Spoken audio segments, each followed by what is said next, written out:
We know that our economic recovery hinges on getting the pandemic under control.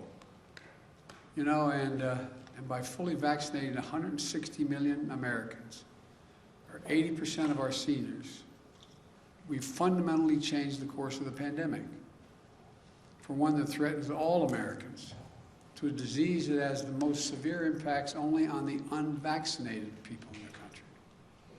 But we can't let up, especially since and because of the Delta variant, which is more transmissible and more dangerous.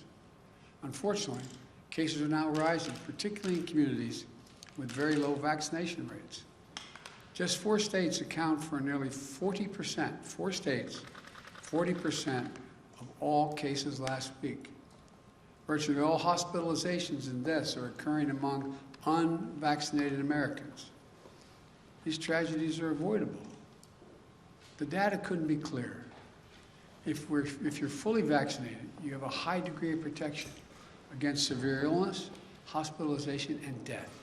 If you're unvaccinated, you are not protected. So please, please get vaccinated. Get vaccinated now. It works, it's safe, it's free, it's convenient. You know, this virus doesn't have to hold you back any longer. It doesn't have to hold our economy back any longer. But the only way we put it behind us is if more Americans get vaccinated. We also know that as our economy has come roaring back, we've seen some price increases. Some folks have raised worries that this could be a sign of persistent inflation. But that's not our view.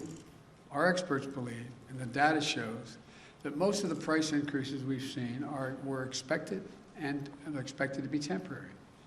The reality is you can't flip the global economic light back on and not expect this to happen. As demand returns, there's going to be global supply chain challenges. We've seen that in semiconductors, which are used in automobiles. That global shortage has slowed vehicle production, creating a temporary spike in car prices. That's a real challenge. My administration will do everything we can to address it.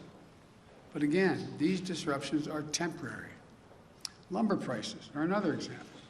They spiked early in our recovery, but in recent weeks, they began to fall. They've fallen by more than 50%. In the hospitality industry, prices are returning to where they used to be. Economists call all these things transitory effects, and they account for about 60% of the price increases we've seen over the last few months. Now, I want to be clear. My administration understands that if we were to ever experience unchecked inflation over the long term, that would pose a real challenge to our economy. So while we're confident that isn't what we're seeing today, we're going to remain vigilant about any response that is needed.